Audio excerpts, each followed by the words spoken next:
Hello students, I hope you are doing great and we are back with another video. And today in this video we are going to cover chapter 19, that is globalization.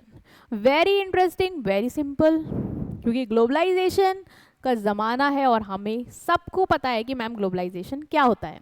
Globalisation मतलब ma'am जब हम एक country मतलब सारी कंट्रियाँ मिलके एक global market बन जाए, मतलब हम इंडिया में बैठे बैठे बाहर की कंपनी की गुड्स यूज़ कर सकते हैं, सर्विसेज यूज़ कर सकते हैं और अपने गुड्स एंड सर्विसेज को बाहर के कंट्रीज़ की मार्केट में बेच सकते हैं, क्योंकि अभी कोई भी फिजिकल बाउंड्री नहीं सेट है कि हम बाहर नहीं जा सकते या वहाँ से कोई अंदर आके कुछ चीज़ें नहीं कर सकता.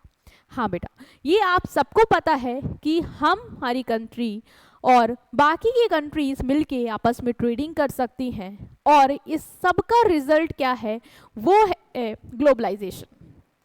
ग्लोबलाइजेशन ने ही ये हमारे लिए पॉसिबल किया है. खुद देखो ना, तुम अभी नेटफ्लिक्स, प्राइम स्ट्रीम ये सब करते हो तो इसमें तुम कोरिया के, इंडिया के हर कंट्री की वेब सीरीज देख पा रहे हो. ये क्यों कर पा रहे हो? ग्लोबलाइजेशन की वजह से मैम.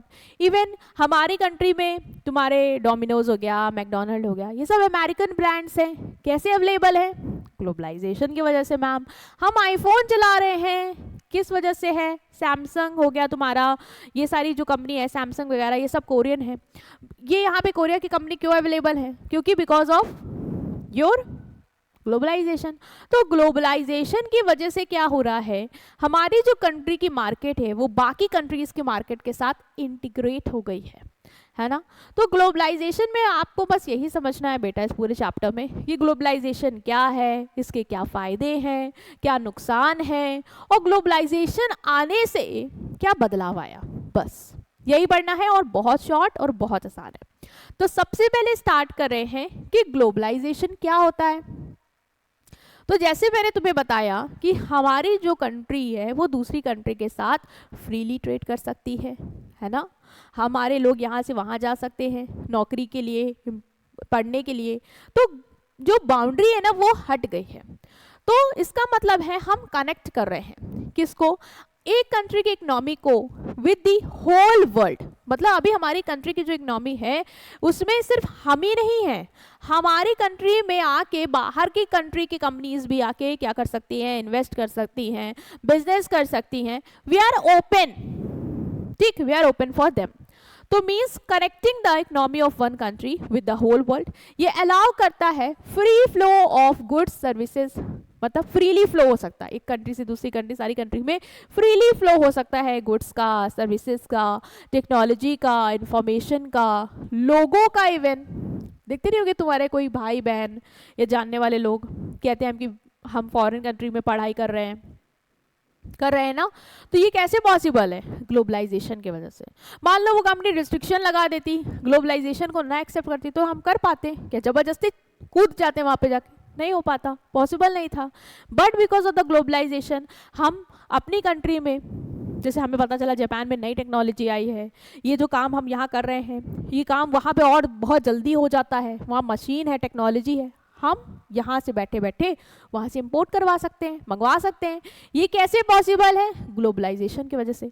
तो ग्लोबलाइजेशन की वजह से हमारी गुड्स का, सर्विसेज का, इवन फंड का, कंट्री दूसरी कंट्री में मनी ट्रांसफ़र कर सकती है इजीली, मनी का, टेक्नोलॉजी का, इंफॉर्मेशन शेयर कर सकते हैं हम लोग. जो भी एक कंट्री रिसर्च करती है वो दूसरी कंट्री से शेयर नहीं करती दूसरी कंट्री के लोगों के साथ कि हमने ये रिसर्च किया है, यहाँ के रिसर्च वालों को भी बताती है कि चलिए साथ मिलके इस पर काम करते हैं. तो इंफॉर्मेशन का भी शेयर हो सकता है, लोगों का भी शेयर हो सकता है, ठीक.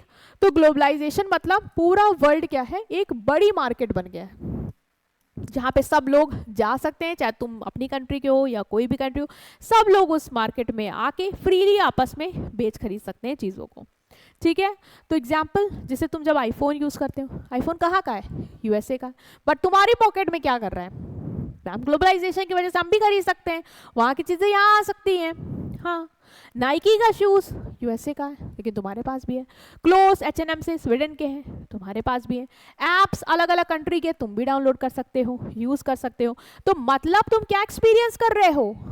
तुम एक्सपीरियंस कर रहे हो ग्लोबलाइजेशन, समझे? हमारी कंट्री की मार्केट बाकी कंट्री के मार्केट से इंटीग्रेट हो गई है, हम गुड सर्विसेज, टेक्नोलॉजी, इंफॉर्मेशन लोगों को फ्रीली फ्लो करवा सकते हैं। ठीक, ओके मैम, समझ गए। अभी हमें कुछ फीचर्स या नेचर बता दीजिए ग्लोबलाइजेशन का। जैसे तुम्हारा नेचर नहीं है कि तुम बहुत ही ज़्यादा क्यूट हो और बहुत ही नादान हो, वैसे ही ग्लोबलाइजेशन का भी नेचर होता होगा। तो चलो इसके नेचर को डिस्कस करते हैं। पहला है liberalisation of trade. Liberalisation of trade मतलब बेटा पहले क्या था, जैसे तुम हमारी कंट्री का ही बात कर लो, पहले हमारी कंट्री मतलब आज़ाद हुई थी बहुत डरी सहमी थी। तो यार वो बाहर वालों को एक बार जब आप झटका खाते हो ना ज़िंदगी में, तो तुम मतलब फिर संभल संभल के फूट फूट के कदम रखते हो। तो हम भी झटका खाने के बाद फूट फूट के ही कदम रख रहे थे। तो सरकार का ही मानना यह था कि यार हम बाहर वाली नहीं अलाउ करेंगे। बाहर वाली मतलब क्या मैम? बाहर वाली कंट्री को नहीं अलाउ करेंगे कि तुम हमारे यहाँ आके फ्रीली यार ट्रेड वेड करो, हमें बहुत मुश्किल से निकले, हमें अभी थोड़ा शांति दे दो। लेकिन यार नहीं हो सकता ना, नहीं हो सकता। कंट्रीज अपडेट कर रही हैं, है ना, टेक्नोलॉजी ऊपर जा रही है, तुम कुछ कर नहीं रहे हो, तुम्हारे पास ना फॉरेन करेंसी है, तुम उनसे कोई डीलिंग नहीं कर रहे हो, तो तुम कब तक सरवाइव कर पाओगे यार? ग्लोबल मार्केट हो रही है, तुम नहीं कटे कटे रह सकते हो। तो ग्लोबलाइजेशन की वजह से ट्रेड लिबरल हो गया, मतलब आसान हो गया है। Earlier countries imposed many restriction like high tax, limits on imported goods. पहले कंट्रीज क्या करती थी, डरती थी, तो वो बहुत ज़्यादा लिमिट्स लगाती थी, रिस्ट्रिक्शन लगाती थी। कहती थी कि यार देखो, तुम्हें अगर कुछ मंगाना है बाहर से मंगवाओ, लेकिन समझे रहो यार हम टैरिफ बढ़ाएंगे, तुमसे हम ज़्यादा टैरिफ लेंगे, या फिर हम लिमिट्स लगा देंगे कि इससे ज़्यादा तुम नहीं इंपोर्ट कर सकते हो। ठीक है, सीमा है, इतना कर सकते हो, बाहर और कुछ नहीं मंगा सकते, इससे ज़्यादा नहीं जा सकते। तो कंपनी पहले क्या होता था, कंट्रीज ये सब करती थी, रिस्ट्रिक्शन लगाती थी कि टैक्सेस बढ़ा देंगी तुम्हें, जो भी तुम गुड्स इंपोर्ट कर रहे हो उस पर लिमिट्स लगा देंगी। लेकिन ग्लोबलाइजेशन ने कंट्रीज को इनकरेज किया कि यार देखो इतने बैरियर्स मत लगाओ, इतने बैरियर्स मत लगाओ, हमें चीज़ों को आसान बनाने दो। जब चीज़ें फ्रीली फ्लो करेंगी ना, तो लोग अपडेट हो पाएंगे, चीज़ें अपडेट हो पाएंगी, कंट्री की इकोनॉमी ग्रो कर पाएगी, अल्टीमेटली हम एक वेल्दी नेशन बन पाएंगे। तो इस बात को समझो और बैरियर्स को रिड्यूस करो।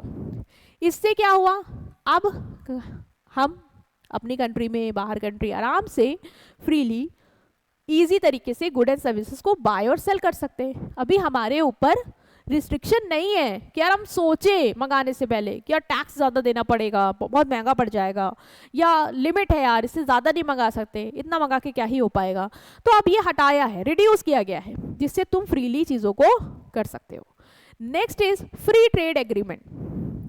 ग्लोबलाइजेशन ने क्या किया है, जो ट्रेड एग्रीमेंट्स है उनको फ्री कर दिया। जैसे फिटा, FTA, कंट्रीज क्या करती है, एग्रीमेंट साइन करती हैं। ठीक है, कंट्रीज क्या करती है, एग्रीमेंट साइन करती है और ये कहती हैं कि हम लोग क्या करेंगे। जैसे एक कंट्री है, दूसरी कंट्रीज कहती है यार देखो हम तुम्हारे में कोई, तुम हमारे यहाँ कुछ गुड्स बेचो, हम तुम्हारे में कोई टैक्स नहीं लगा रहे, हम तुम्हारे यहाँ बेचे तुम हमारे में कोई टैक्स मत लगाओ, या तुम हमारे से इंपोर्ट करो तुम वहाँ ना लगाओ, हम कर रहे हैं तो हमारे में। तब हमने एग्रीमेंट कर ली कि ना तुम हमें नुकसान दो ना हम तुम्हें नुकसान देंगे, फ्रीली यार करो यार बिना किसी नाटक के। तो कंट्रीज क्या करती है, एग्रीमेंट साइन कर लेती हैं, जो इसे वो अलाउ करती हैं कि जो ट्रेड इनके बीच में होगा वो बिना एक्स्ट्रा टैक्सेस और लिमिट के हो। मतलब ना तुम एक्स्ट्रा टैक्स दो ना हम एक्स्ट्रा टैक्स देंगे तुम्हें। ठीक है, इसकी वजह से क्या हुआ, बिजनेस आराम से एक्सपोर्ट इंपोर्ट करने लगी। अरे यार जब तुमको पता चल गया, तुम्हारी उस कंट्री से बातचीत है, उस कंट्री ने बोला हम तुम्हारे गुड्स पे टैक्स नहीं लगाएंगे, आराम से बेचो, तुम हमारे में मत लगाना। बस जब हमने एग्रीमेंट कर लिए बेटा, तो हमारे लिए तो आसान हो गया ना, हमारा गुड्स अब वहाँ जाएगा तो महंगा नहीं बिकेगा, ऐसा नहीं होगा हमारी डिमांड कम होगी, वहाँ पे बनी रहेगी। तो आराम से हम इस सोच के साथ इंपोर्ट एक्सपोर्ट कर पा रहे हैं। Next is economic reform.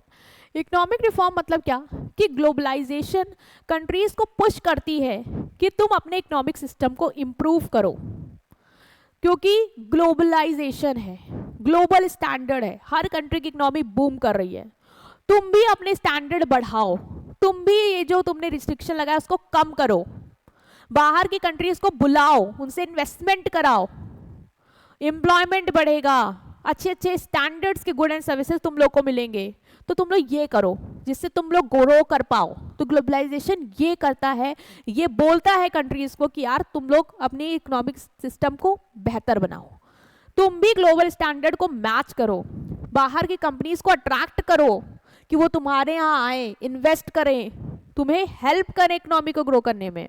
ठीक, तो ये हो पाया है। प्राइवेटाइजेशन, बहुत सारे जो गवर्नमेंट ओन कंपनी हैं उन्होंने प्राइवेट प्लेयर्स को अपने आप को सौंप दिया, क्योंकि गवर्नमेंट कंपनीज में चीज़ें स्लो जा रही थी, बेहतर नहीं हो पा रही, तो गवर्नमेंट कंपनी को लगा इस सेक्टर को हमें मैनेज करने से अच्छा हम प्राइवेट सेक्टर को दे दें। जब प्राइवेट कंपनियां आएंगी, भाई वो ग्लोबलाइजेशन है, ग्लोबल मार्केट के हिसाब से अपने आप को ढालना चाह रही हैं, वहाँ पे अपना कंपटीशन करना चाह रही हैं, क्योंकि भाई फॉरेन की मार्केट को हमने अलाउ कर रखा है ना अपने यहाँ कंपनी अपनी सेटअप करने को, तो प्राइवेट वाले उनसे अच्छे से टक्कर ले सकते हैं, उनसे बेटर करने की कोशिश कर सकते हैं, हम नहीं कर पा रहे। तो गवर्नमेंट कंपनी ने भी अपने आप को हैंड ओवर कर दिया, जिससे क्या हुआ, एफिशिएंसी भी बढ़ी, और जब प्राइवेट इंडिविजुअल आएंगे तो वो ग्लोबल कंपटीशन में बढ़ चढ़ के हिस्सा लेंगे और ये कोशिश करते रहेंगे कि इस सेक्टर में हमारे इंडियन कंपनी के अलावा कोई भी फॉरेन कंपनी हमसे टक्कर ना ले पाए। ठीक, तो ये भी पॉसिबल हुआ। Global supply chain, globalization of course allow करती है कि आप ग्लोबली चीज़ों को क्या कर पाओ, सप्लाई चेन बना पाओ। मतलब जैसे मैं हूँ, मुझे फ़ोन बनाना है, मुझे कुछ पार्ट्स हैं इसके जो बाहर से मंगवाने हैं, क्योंकि यार मेरे को लग रहा है कि वहाँ की टेक्नोलॉजी सस्ती है, यहाँ हम बनाएंगे हमें महंगा पड़ जाएगा, क्यों ना बाहर से मंगवा लेते हैं। या मुझे लगा कि यार फ़ोन बनाने में ये जो पार्ट है, जो लेबर वाला काम है, यहाँ पे महंगा पड़ेगा, चलो क्यों ना जापान में लेबर सस्ता है, ये असेंबली वहाँ से करवा लेते हैं। तो अब तुम जो सप्लाई है ना, अपनी जो सप्लाई चेन है ना, उसको ग्लोबल तरीके से कर सकते हो।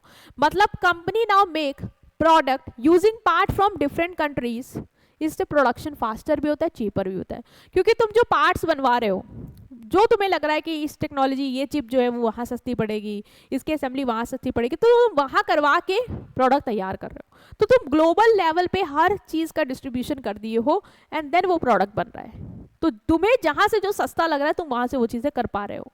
ये भी पॉसिबल हो पाया है ग्लोबलाइजेशन की वजह से, इससे प्रोडक्शन जल्दी से भी हो जाएगा और कम कॉस्ट पे होगा। ठीक है, तो ये भी आपका नेचर है जो आपको याद रखना है। इसके अलावा है आपका मार्केट एक्सेस। मार्केट एक्सेस मतलब नाउ जो बिजनेस है वो कस्टमर तक पहुंच सकती है पूरे वर्ल्ड में, क्योंकि ग्लोबलाइजेशन है। तो आपको एक मौका मिला है, एक एक्सेस मिली है कि आप ग्लोबली क्या कर पाओ, लोगों को, कस्टमर को रीच आउट कर पाओ, क्योंकि आप अपनी कंट्री में बिजनेस नहीं कर रहे हो, अभी आप ग्लोबल मार्केट में भी चीज़ों को बेच सकते हो, वहाँ से चीज़ें खरीद सकते हो, तो तुम्हें एक एक्सेस मिल गई है पूरे वर्ल्ड में। ठीक है, अब कंपनी अपने प्रोडक्ट को मल्टीपल कंट्रीज में बेच सकती है। ठीक, next is foreign direct investment, FDI. Companies जो हैं from one country invest money to start business in another.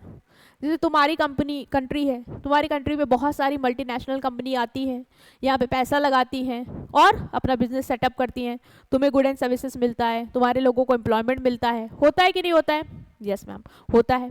तो वो पैसा लाएंगी, टेक्नोलॉजी लाएंगी, तुम्हारे यहाँ जॉब देंगी, लोगों को ग्रोथ करेंगी तुम्हारी कंट्री की इकोनॉमी में। तो ये भी आपका एक नेचर है ग्लोबलाइजेशन का कि वो फॉरेन डायरेक्ट इन्वेस्टमेंट को ट्रैक करता है। टेक्नोलॉजी ट्रांसफर मतलब मैम, मतलब ग्लोबलाइजेशन का एक नेचर ये भी है कि टेक्नोलॉजी को इसने ट्रांसफर करना आसान कर दिया। मतलब तुम्हें लगता है यार कि तुम जो प्रोडक्शन कर रहे हो, मान लो तुम कोई चिप्स बनाते हो, तुम्हें लग रहा है कि यार ये जो मशीन है ना हमारे यहाँ इतनी एडवांस नहीं है। मैंने ऑनलाइन चेक किया, जापान में एक बहुत ही अच्छी मशीन है जो ये काम 30 सेकंड में कर देती है, मेरे को वो मशीन चाहिए। ग्लोबलाइजेशन है भाई, मंगवा लो, इंपोर्ट करवा लो, कोई दिक्कत नहीं है।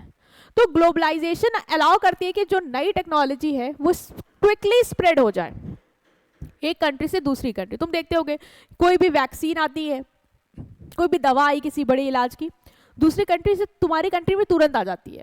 क्यों आ जाती है? ग्लोबलाइजेशन की वजह से। तो तुम्हारा भी प्रोडक्शन, कम्युनिकेशन, इनोवेशन इंप्रूव होता है। किसी कंट्री में कुछ भी काम करने का नया तरीका बना तो तुम भी अपने यहाँ उसको मंगवा सकते हो। तुम भी अपडेट कर सकते हो, तुम भी इनोवेट कर सकते हो, ठीक है, तुम भी अपना प्रोडक्शन कैपेसिटी बढ़ा सकते हो। तो ये सब बेटा कैसे पॉसिबल हुआ है? Because of globalization. तो ये है इसका नेचर, ये है इसका नेचर।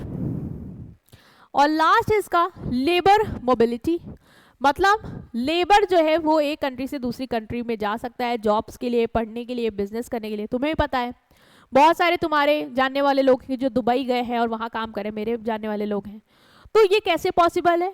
ग्लोबलाइजेशन की वजह से पॉसिबल है कि आप एक कंट्री में हो, आपको लग रहा है मुझे यहाँ नहीं, मुझे बाहर काम करना है, जाओ करो जॉब, कोई दिक्कत नहीं है, जो लीगल रिक्वायरमेंट है पूरी कर लो, चले जाओ। तो पढ़ना है, बिजनेस करना है, जॉब करना है, तो आप कर सकते हैं दूसरी कंट्री में भी। स्किल्ड हो अनस्किल्ड लेबर हो, दोनों वहाँ जा सकते हैं जहाँ पे अपॉर्चुनिटी एग्जिस्ट करती है।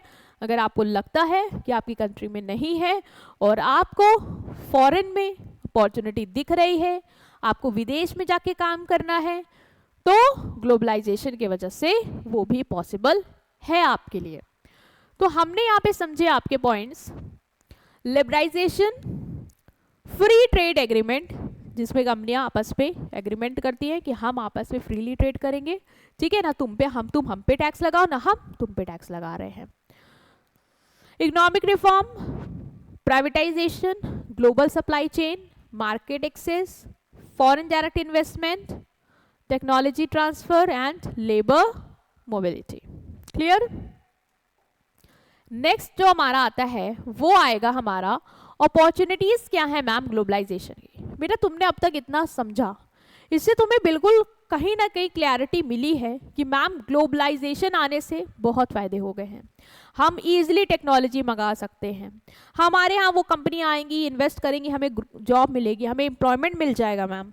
ग्लोबलाइजेशन की वजह से हम बाहर की अपडेटेड चीज़ों को यूज़ कर सकते हैं, अपना स्टैंडर्ड बढ़ा सकते हैं, हम बाहर जॉब करने जा सकते हैं, हम बाहर पढ़ने जा सकते हैं, हम न्यू अपॉर्चुनिटी को इस तरीके से ग्रैब कर सकते हैं। तो मैम फायदे तो मुझे ऑलरेडी बहुत पता चल रहे हैं, बट आप भी एक बार बता दो। तो पहला तो बेटा जो मैंने तुमको वहां बताया कि एक्सेस टू लार्जर मार्केट। अभी तुम पहले ग्लोबलाइजेशन नहीं था तो तुम क्या कर रहे थे? बस अपनी कंट्री में ट्रेड कर रहे थे, अपनी कंट्री के लोगों को सप्लाई कर रहे थे। ग्लोबलाइजेशन आने की वजह से तुम मल्टीपल कंट्रीज में जहां भी तुम्हें लग रहा है वहां पे अपने गुड्स को बेच सकते हो। तो तुम्हें मार्केट का एक्सेस मिला कि नहीं मिला? बड़ी मार्केट तक पहुंचे कि नहीं पहुंचे? पहुंचे। तो ये फायदा मिला कि ग्लोबलाइजेशन फर्म को एक्सपोज करती है टू इंटरनेशनल कंपटीशन, कि तुम इंटरनेशनल लेवल पे जाओ और वहां कॉम्पिटिट करो, ठीक है। To survive they must improve quality, reduce cost and increase efficiency. और बेटा जब तुम ग्लोबल मार्केट में डीलिंग करते हो, ठीक है, ग्लोबल मार्केट में जब तुम डील करते हो तो तुमको बहुत सारी कंपनियां हैं जो कंपटीशन दे रही है, सिर्फ घर अंदर की नहीं, घर की नहीं, बाहर की भी कंपनी। तो तुम्हें ये काम करना होगा कि तुम कैसे उनसे बेटर क्वालिटी गुड्स दो, क्योंकि बेटर क्वालिटी दोगे, सस्ते में दोगे, तभी लोग ले पाएंगे, तुमको प्रेफरेंस देंगे। मान लो तुम बेकार क्वालिटी दे रहे हो, चीप रेट पे दे रहे हो, फिर भी तुम कब तक चलोगे? नहीं चल पाओगे। तुम बेस्ट क्वालिटी दे रहे हो लेकिन रेट तुम्हारा बहुत हाई, तभी लोग नहीं आएंगे। तुम अफोर्डेबल प्राइस पे बेस्ट क्वालिटी दो, ठीक, अफोर्डेबल प्राइस पे बेस्ट क्वालिटी दो, इवन अपनी कॉस्ट को रिड्यूस करो, अपनी एफिशिएंसी को इंक्रीज करो। ये तुम्हें करना पड़ेगा अगर तुम सरवाइव करना चाहते हो इस लार्जर मार्केट में जो कि ग्लोबलाइजेशन की है। तो कंपनियां क्या करती हैं? अपने आप को इम्प्रूव करती हैं भाई, उसको पता है इंटरनेशनल मार्केट से कंपटीशन है, तो हमने आपको इम्प्रूव करेंगे, अपनी क्वालिटी अच्छी करेंगे, अपनी कॉस्ट को रिड्यूस करेंगे, जिससे क्या होगा, फर्म अपने प्रोडक्ट को वर्ल्ड में आराम से बेच सकती है और कस्टमर बेस को बढ़ा सकती है। तो तुम्हें ग्लोबलाइजेशन लार्जर मार्केट में एक्सेस देता है। एक्सेस देने का मतलब उसका यही है कि तुम बड़ी मार्केट में अपने गुड्स एंड सर्विसेज को बेच सकते हो और उनको ग्रैब कर सकते हो। Better use of resource, better use of resources मतलब कि ग्लोबलाइजेशन की वजह से हमारे रिसोर्सेज का बेटर यूटिलाइजेशन पॉसिबल हुआ। Developing country get access to foreign capital, modern technology, skilled manager. Since तुम डेवलपिंग कंट्री हो, तुम्हारे पास उतनी अपडेटेड टेक्नोलॉजी नहीं है, बट ग्लोबलाइजेशन की रहमो करम से तुम मॉडर्न टेक्नोलॉजी को मंगवा सकते हो, इवन फॉरेन कैपिटल को अपने यहाँ अट्रैक्ट कर सकते हो, ठीक है। स्किल्ड मैनेजर्स जो तुम्हें लगता है तुम्हारी कंट्री में नहीं है मान लो और बाहर हैं, तुम उनसे कनेक्ट कर सकते हो, उनको अपना मैनेजमेंट हैंडओवर कर सकते हो। तो इससे क्या होगा, तुम अपनी प्रोडक्टिविटी बढ़ा पाओगे, तुम अपने रिसोर्सेज का अच्छा यूटिलाइजेशन कर पाओगे और अपनी कंट्री में अपनी इंडस्ट्री को ग्रो करा पाओगे। Boost to export, globalization encourage करता है कंट्रीज को कि वो प्रोड्यूस करे good and services in which they are efficient and export them. मतलब ग्लोबलाइजेशन तुम्हें ये इनकरेज करता है कि यार तुम एक्सपोर्ट करो, मतलब तुम इतना तो बनाओ जितना तुम्हारी कंट्री के लिए सफिशिएंट है, लेकिन उससे ज़्यादा भी बनाओ जो तुम विदेशों में क्या कर पाओ, एक्सपोर्ट कर पाओ और वहाँ से पैसा बना पाओ। तो ये इनकरेज करता है कंट्रीज को कि गुड एंड सर्विसेज को प्रोड्यूस करो एफिशिएंट तरीके से और उनको एक्सपोर्ट करो। जब तुम एक्सपोर्ट करोगे तो तुम्हारी नेशनल इनकम तो बढ़ेगी क्योंकि तुम अपनी कंट्री में तो दे ही रहे हो गुड्स को, इवन तुम्हारी इंटरनेशनल इनकम, तुमको फॉरेन करेंसी आएगी तुम्हारी कंट्री में जिससे तुम्हारी कंट्री का फॉरेन एक्सचेंज भी इंप्रूव होगा। तो तुम्हें ये करने में भी ग्लोबलाइजेशन क्या करती है, इनकरेजमेंट देती है। तो रिसोर्सेज का अच्छा यूटिलाइजेशन, एक्सपोर्ट को बूस्ट करना, लार्जर मार्केट में अपनी पकड़ बनाना, ये सब फायदे अभी तक हमने पढ़े जो हमें ग्लोबलाइजेशन से मिल रहे हैं।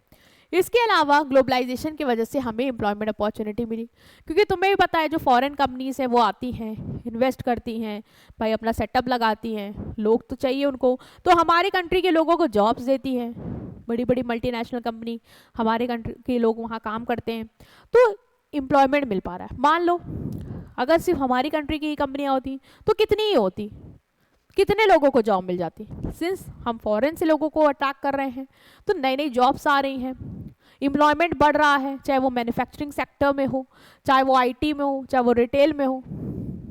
तो ग्लोबलाइजेशन का ये भी फायदा है। Next is growth of banking and financial sector. Globalization की वजह से बैंक्स और जो फाइनेंशियल इंस्टीट्यूशन है उन्होंने भी अपनी सर्विसेज को एक्सपैंड किया है। क्यों एक्सपैंड किया, क्योंकि फॉरेन बैंक आ गए। जब फॉरेन बैंक्स आए तो उन्होंने अट्रैक्टिव ऑफर देना कस्टमर को, कम रेट पे लोन देना, ये सब शुरू किया।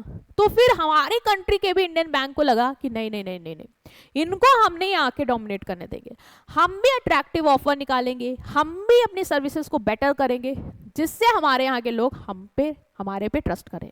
तो इससे क्या हुआ कि फॉरेन बैंक के आने की वजह से क्या हुआ कि कंपटीशन आया, वो नए नए प्रोडक्ट लाए। जब वो नए प्रोडक्ट लाए तो हमारे बैंक ने भी अच्छा काम करना शुरू किया, अच्छी सर्विसेज देना शुरू किया, अट्रैक्टिव ऑफर देना शुरू किया, एफिशिएंसी अपनी अच्छी करी। तो ये सब रिजल्ट हमें ग्लोबलाइजेशन की वजह से देखने को मिला। तो बैंकिंग सेक्टर की वजह से, और देखो यार बिजनेस में पैसा चाहिए, पैसे के लिए हमें बैंक से अच्छे ऑफर्स चाहिए, तो ग्लोबलाइजेशन हमें उस चीज़ों में भी क्या करता है, मदद करता है। ठीक है, तो पहला है तुम्हारा एक्सेस टू लार्जर मार्केट, क्योंकि तुम अब बड़ी मार्केट तक पहुंच सकते हो ग्लोबलाइजेशन की वजह से। Next is better use of resources का तुम बेटर यूज कर सकते हो। बूस्ट टू एक्सपोर्ट, तुम्हारा एक्सपोर्ट मतलब वो तुम्हें इनकरेज करता है यार तुम ज़्यादा से ज़्यादा बनाओ ताकि तुम बाहर भी एक्सपोर्ट करके फॉरेन करेंसी अर्न कर पाओ।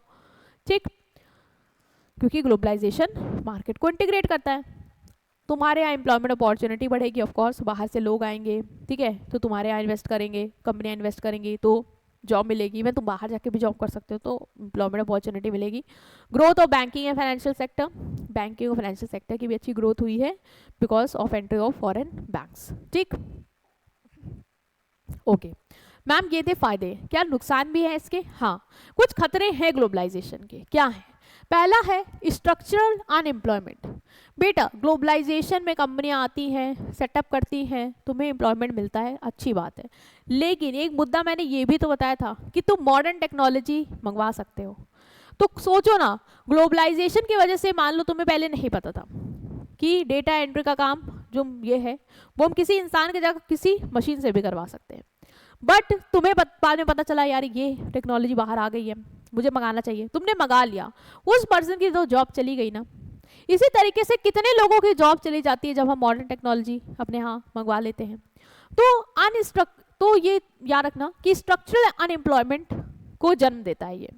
जब एडवांस टेक्नोलॉजी आती है तो मशीन ह्यूमन को रिप्लेस कर देती है, जिसकी वजह से वर्कर अपनी जॉब खो देते हैं और वो कहीं के नहीं रहते, क्योंकि उन्होंने कुछ नया नहीं सीखा होता। कुछ नया सीखा होता तो हो सकता वो रिप्लेसेबल हो जाते या वो नई स्किल पे काम कर लेते तो वो कहीं और जॉब पा जाते, बट वो पॉसिबल नहीं होता क्योंकि वो वही कर रहे थे, उन्हें वही आता है और अब उसके लिए तो मशीन आ गई है तो उनकी तो ज़रूरत नहीं है, तो अब वो क्या करेंगे, तो ये एक दिक्कत है। Next is pressure on domestic industries. Domestic industries पे प्रेशर आया है इसकी वजह से, क्योंकि देखो ना, पहले बाहर से तो कोई नहीं था तो हम अपने हिसाब से चल रहे थे, अभी बाहर से कंपटीशन आ गया तो अभी हमारे ऊपर भी प्रेशर है। ऐसा ना हो कि यार फॉरेन कंट्री वाले कमा के चले जाएं और हम बैठे रह जाएं, हमारे गुड्स को कोई पूछे ही ना, विदेशों को ही गुड्स को लोग खरीदने लग जाएं। तो जो लोकल इंडस्ट्रीज़ हैं उनको तो ज़्यादा कंपटीशन फेस कर, मतलब जो छोटे छोटे बिजनेस है यार, वो बेचारे कहाँ मैच कर पाएंगे तुम्हारे स्टैंडर्ड को। तुम फॉरेन कंपनी हो, तुम्हारे पास मॉडर्न टेक्नोलॉजी है यार, तुम उस गुड को बहुत सस्ते में बना के बेच दे रहे हो, मेरे पास वो टेक्नोलॉजी नहीं है, हम लोगों से काम करवाते हैं तो हमारी कॉस्ट तो बढ़ जाएगी, फिर कस्टमर हमारा नहीं लेगा तुम्हारा ही लेगा, तो हम कब तक सर्वाइव कर पाएंगे, हम तो खत्म हो जाएंगे। तो ये भी हुआ है कि लोकल इंडस्ट्रीज को टफ कंपटीशन मिला है फॉरेन कंपनीज से। जो छोटी छोटी कंपनियां हैं वो मैच नहीं कर पाती फॉरेन ब्रांड्स को उनके प्राइस में, क्वालिटी में, क्योंकि भाई उनके पास अच्छी टेक्नोलॉजी है, वो अच्छा कम रेट में अच्छा दे सकते हैं, मेरे पास नहीं है, मेरे पास पैसा भी नहीं है कि मैं उतनी अच्छी टेक्नोलॉजी खरीद पाऊँ, तो मेरा क्या होगा यार, ये दिक्कत है। Inequality and economic disparities. Globalization में इंक्रीज इनकम इनइक्वालिटी, अमीर अमीर होता जाएगा और गरीब गरीब होता जाएगा, क्योंकि पुअर और अनस्किल्ड वर्कर को इक्वल बेनिफिट्स नहीं मिलते। जैसे तुम स्किल्ड हो तो तुम्हें कोई मल्टीनेशनल कंपनी आई, तुम्हारे अंदर बहुत टैलेंट है, वो तुमको हायर करेगी, तुमको अट्रैक्टिव पैकेज अपने यहाँ अपॉइंट कर लेगी, लेकिन तुम एक गरीब हो, तुम एक अनस्किल्ड वर्कर हो, तुम्हारा क्या होगा, क्या वो मल्टीनेशनल कंपनी तुम्हें हायर करेगी? नहीं, नहीं करेगी हायर, तो वो पर्सन तो अमीर से अमीर होता जाएगा, लेकिन तुम क्या होगे, तुम कहाँ रहोगे, तुम तो गरीब ही रहोगे। तो ये एक डिस्पैरिटी आ जाएगी, ये गैप आ जा रहा है, तो ये भी एक दिक्कत है कि अमीर अमीर होता जा रहा है और गरीब गरीबी में ही रह रहा है। Loss of economic and political power. भाई जब बड़ी बड़ी कंपनियां बाहर की होती है ना और वो अच्छा खासा मार्केट डोमिनेट करती है ना, तो कंट्री के इकोनॉमिक डिसीजन में उनका कंट्रोल भी हो जाता है, वो इन्फ्लुएंस भी कर लेती है। सरकार पॉलिसी बनाने से पहले भाई थोड़ा सोचती है कि ये कहीं हड़ताल और ये कहीं बगावत ना कर दे हमारे खिलाफ, तो वो एक दिक्कत है कि अगर फॉरेन कंपनी तुम्हारी कंट्री के मार्केट में डोमिनेट करती है, मतलब उसका अच्छा खासा इन्फ्लुएंस है, तो फिर ये इकोनॉमिक डिसीजंस को भी इन्फ्लुएंस करेंगी, जिससे हमारा कंट्री का कंट्रोल कहीं ना कहीं कमज़ोर दिखता है कुछ सेक्टर में, क्योंकि वो डोमिनेट कर रही हैं। तो हम सोचते हैं फैसला लेने से पहले कि कहीं उनको दिक्कत ना हो जाए, तो हम उनसे भी पूछना चाहेंगे कि आप बताइए हम ये करें ना करें, तो कहीं मेरा कंट्रोल वीक हो रहा है। Cultural erosion. कल्चरल इरोजन मतलब मैम हमारा कल्चर खत्म होता जा रहा है, ये तुम भी देखते होगे। जब से फॉरेन कंपनीज आई हैं उन्होंने अपना खाने का, फैशन का, स्टाइल का, मीडिया का कल्चर हर जगह फैला दिया है। तुम भी आजकल, मैं तो अपने दोस्तों को देखती हूँ कि वो इतना के ड्रामा से मतलब इन्फ्लुएंस्ड हैं कि इवन वो दिवाली भी के ड्रामा स्टाइल में मनाते हैं। मतलब मैं हैरान भी हो जाती हूँ कभी कभी कि यार इतना भी क्या है। ठीक है, अब आप में भी कोई के ड्रामा लवर होगा तो वो सोच रहा होगा मैम आप क्यों हैरान है, अच्छा ही अब बहुत मज़ा आती है उसमें। ठीक है बेटा, जो भी आपको मज़ा आती हो वट एवर, मैं नहीं देखती ये सब। बट द थिंग इज कि ये जो फॉरेन कल्चर है ना, इससे अपना कल्चर खत्म हो जा रहा है। हम लोग कैसे पहले दिवाली करते थे, हमारे यहाँ पहले कैसे फेस्टिवल्स होते थे, हम ना अब हर चीज़ में वेस्टर्न कल्चर को लगे हैं लाने में कि वेस्टर्न कल्चर में ऐसा होता है हम भी ऐसे करेंगे, हम भी शैम्पेन और ये सारा केक्स, कप केक ये सब सजा के दिवाली करेंगे और पटाखे भी बहुत ही स्लाइटली चलाएंगे। हम ये कर रहे हैं आजकल हम, क्योंकि हमें फॉरेन कल्चर डोमिनेट कर रहा है। हम ग्लोबलाइजेशन के वर्ल्ड में हैं, हमारा एक्सपोजर है फॉरेन कल्चर की वेब सीरीज़ तक भी, तो हम वो जो देख रहे हैं हम वही चाह रहे हैं। और हमें ना अब क्या होने लग गया है, मैं बहुत लोग को देखती हूँ, उन्हें क्या होने लग गया, उन्हें इंडियन लोगों से नफरत भी होने लग गई है। मोस्ट ऑफ द लोगों को मैंने देखा वो चिढ़ते हैं आजकल कि ये कैसे करते हैं, वो के ड्रामा में देखो ये स्टैंडर्ड होता है। अरे यार, तो अपना कल्चर कहाँ जाएगा? अपने भी तो कुछ चीज़ें हैं। हाथ से खाने पे लोगों को लगता है कि यार हाथ से खा रहे हैं, ये कहता बेकार है, we should be in a manner. क्यों?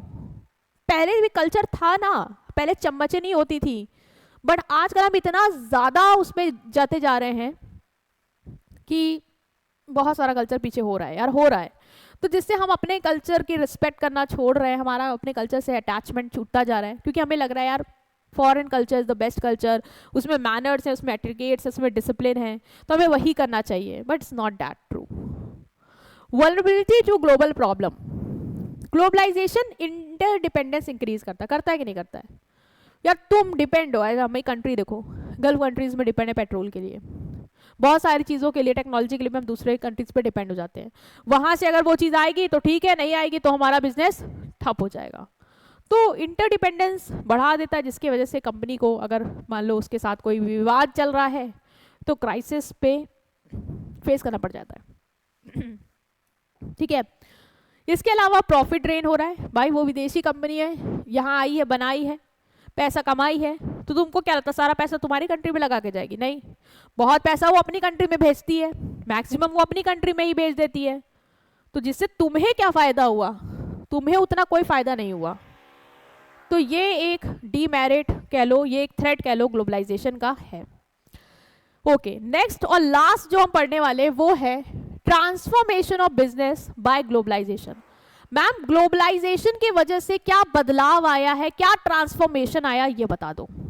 देखो जो पढ़ा है वही है, उसके अलावा कुछ नहीं है। जैसे ग्लोबलाइजेशन की वजह से बेटा मल्टीनेशनल डोमिनेंस करने लग गई। पहले ही मल्टीनेशनल कंपनियां नहीं थी, डोमिनेंस नहीं था, लेकिन अब तुम देखते हो कि बड़ी बड़ी एमएनसी जो है वो एक इम्पॉर्टेंट और एक कह सकते हो तुम कि डोमिनेंट पोजीशन होल्ड करती है इंडस्ट्री में। जैसे बड़े बड़े ब्रांड्स आजकल को लोग बोलेंगे भी ना, तो बोलेंगे हम नाइकी के ही शूज़ पहनते हैं, तो मतलब शूज़ के भी मार्केट में इंडियन शूज़ ब्रांड को कोई इतनी प्रेफरेंस नहीं दे रहा, क्योंकि ये डोमिनेट कर रहा है यहाँ पे। तो ये बदलाव आया है कि बाहर की कंपनियां आज स्ट्रॉन्ग ब्रांड जो है, जो टेक्नोलॉजी है, मनी है, वो सब होल्ड करती हैं। वो डोमिनेंस है, उनके पास स्ट्रॉन्ग ब्रांड है, टेक्नोलॉजी है, मनी है, तो वो पूरी मार्केट को कैप्चर करती हैं, वो पूरी मार्केट को डोमिनेट कर पा रही हैं। Liberalization of foreign investment. Countries globalization की वजह से क्या कर पा रही हैं? फॉरेन कंपनीज को अलाउ कर रही हैं कि वो आएं और हमारी कंट्री में क्या करें? इन्वेस्ट करें। पहले रिस्ट्रिक्शन थे, लेकिन अब ये बदलाव आया है कि अब हम ओपन हैं कि अब आइए और इन्वेस्ट करिए। तो ये ट्रांसफॉर्मेशन देखने को मिल रहा है कि पहले हम क्लोज थे, अब हम ओपन हैं, अब आइए और बिजनेस करिए। ग्रोइंग कंपटीशन, पहले कंपटीशन नहीं था क्योंकि ग्लोबलाइजेशन नहीं था, विदेशी कोई कंपनी नहीं थी, अब है तो अब कंपटीशन बढ़ गया, कंपनीज को राइवल्स मिल गए हैं पूरे वर्ल्ड से। तो अब अगर आपको सरवाइव करना है तो आपको तेजी से आपको भी अपडेट करना होगा, ठीक है, चाहे वो मर्ज करके करो, चाहे वो एक्विजिशन के थ्रू करो, चाहे इनोवेशन कुछ लाओ, या तुमको भी ग्रो करना पड़ेगा। चाहे तुम्हें लग रहा है तुम नहीं कर पा रहे तो दूसरे के साथ मर्ज हो जाओ, पैसा ज़्यादा हो जाएगा, एडवांस टेक्नोलॉजी लाओ, ग्रो करो।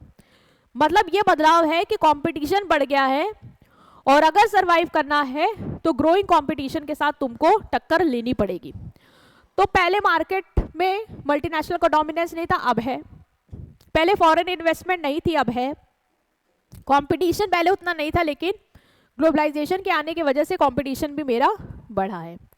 Next is globalization of market हो गई है। ऑफ कोर्स पहले ग्लोबलाइजेशन नहीं था तो हम अपनी कंट्री में इसे बेचते थे, खरीदते थे, लेकिन अब हम पूरी कंट्री में, हर कंट्री में जाके अपनी गुड्स को बेच और खरीद सकते हैं, जिससे कस्टमर को बेस्ट क्वालिटी प्रोडक्ट मिल पा रहा है। एज अ कस्टमर मैं, मेरी कंट्री में अच्छा प्रोडक्ट नहीं है, मैं बाहर से मंगवा लूंगी, मुझे बेस्ट प्रोडक्ट अच्छे प्राइस में मिल पा रहा है because of globalization. Next is globalization of production. Companies produce goods in different countries to reduce cost and improve quality. जैसे मैं हूँ, मुझे लग रहा है यार कि मुझे फ़ोन बनाना है, मुझे पता है इसकी चिप जो है वो इस जगह सस्ती मिलती है, तो मैं उस कंट्री से उठाऊंगी।